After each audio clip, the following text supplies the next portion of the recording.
crack it.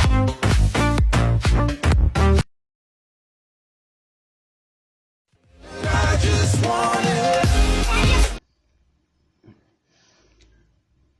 Assalamualaikum warahmatullahi wabarakatuh.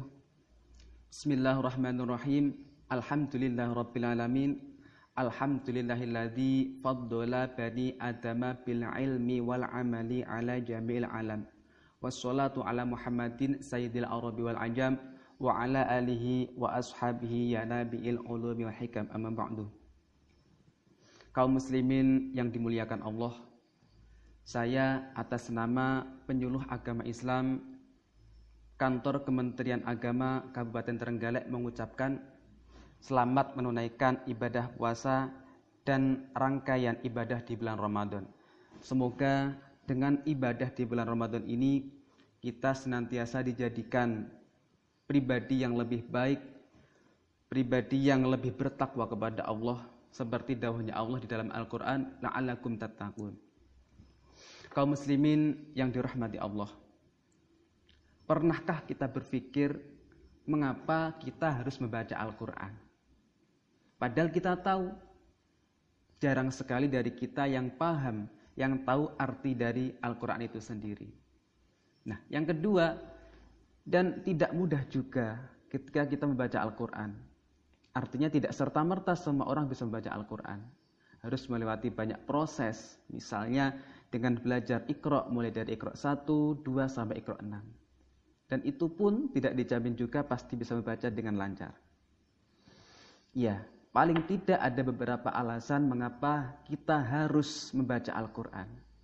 Yang pertama, Al-Quran merupakan kalamullah. Al-Quran merupakan kitab suci kita umat Islam. Kalau tidak kita yang menjaga, lalu siapa lagi? Sudah sangat pantas kalau kita menjaganya. Kemudian bagaimana cara menjaganya? Apakah dengan ditata di lemari, ditata dengan baik? Tentunya tidak. Cara menjaganya diantaranya adalah dengan menghafalkannya, dengan mempelajarinya, dengan menelitinya, meneliti kandungan-kandungannya, menjaga keautentikannya, dan yang paling mudah adalah dengan membacanya dengan baik dan benar. Tentunya kalau ini tidak kita yang melaksanakan, lalu siapa lagi? Jangan sampai orang di luar Islam ikut-ikut melakukan itu. Na'udzubillah min dzalik. Nah, alasan yang kedua, bahwasanya dalam Al-Quran, dalam menjaga Al-Quran, dalam membaca Al-Quran dan menelitinya Al-Quran itu sangat banyak sekali pahala, banyak sekali kebaikan, dan banyak sekali faedah-faedah di dalamnya. Seperti yang didawahkan oleh Kanjeng Nabi, bahwasanya barang siapa yang membaca Al-Quran di luar sholat, maka setiap hurufnya dilipat gandakan menjadi 10 kali kebaikan. Nah, apalagi kalau dalam sholat, maka setiap hurufnya bisa menjadi 100 kali kebaikan. Nah itu. Nah, dan dikatakan juga bahwa misalnya kalimat alif lam mim itu tidak dihitung satu huruf, tetapi alif satu huruf, kemudian lam satu huruf, dan mim satu huruf. Itulah karunia Allah kepada kita yang sangat mudah sekali untuk mendapatkan kebaikan, terutama dalam Al-Quran itu sendiri. Kemudian ada lagi, kalau kita bisa menghatamkan Al-Quran itu sungguh luar biasa. Karena ketika ada seseorang yang menghatamkan Al-Quran, maka Allah menurunkan 60.000 malaikat. Dan dia, para malaikat itu memintakan ampun untuk kita, memintakan rahmat untuk kita. Nah, dalam menghatamkan Al-Quran itu yang paling bagus adalah di dalam sholat, seperti yang telah dilakukan oleh para salafun sholeh dan juga para kiai, para ulama kita. Nah, biasanya ketika momen Ramadan seperti ini, para kiai, para ulama itu menghatamkan ketika sholat tarawih. Begitu. Nah, tapi apakah harus di dalam sholat? Tidak. Kita bisa menghatamkan juga di luar sholat. Nah, ketika menghatamkan di luar sholat itu ada dua waktu yang utama. Yang pertama adalah di awal pagi, yang kedua di awal malam.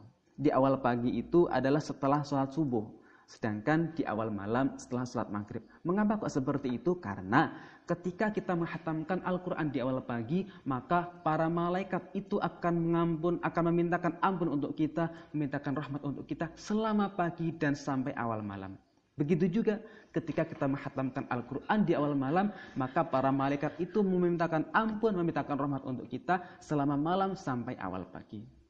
Nah, tapi apakah kita boleh di luar itu? Boleh, tapi dari kalimat itu, misalnya kita menghatamkan 2 jam sebelum pagi, maka kita hanya mendapatkan permintaan ampun dari malaikat dan permintaan rahmat dari malaikat hanya 2 jam itu.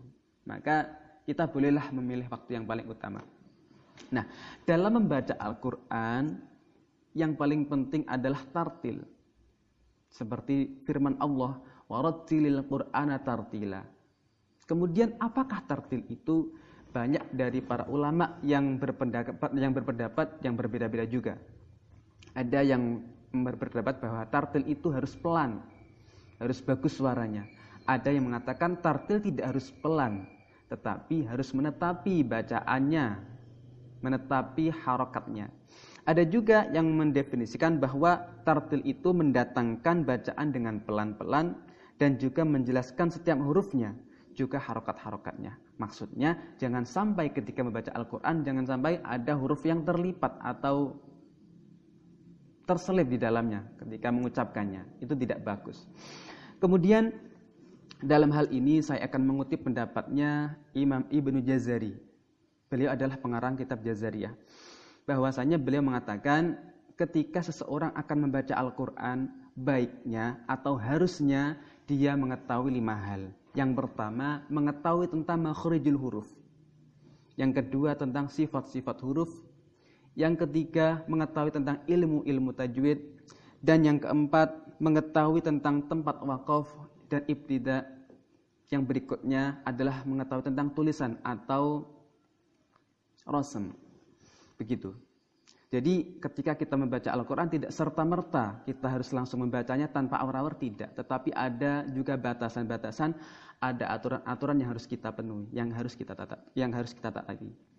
Kemudian alasan berikutnya adalah sesuai dengan dawuhnya Kanjeng Nabi dari Abu Umamah radhiyallahu anhu yang diriwayatkan oleh Imam Muslim. Iqra'ul Qur'ana fa innahu ya'ti yaumal qiyamati syafi'an li ashabihi. Bacalah Al-Qur'an karena sesungguhnya Al-Qur'an akan datang di hari kiamat dan memberikan syafaat bagi yang membacanya. Jadi tentulah nanti di hari kiamat, di hari akhir kita sangat memerlukan pertolongan, memerlukan syafaat. Baik dari syafaat Kanjeng Nabi maupun syafaat Al-Qur'an.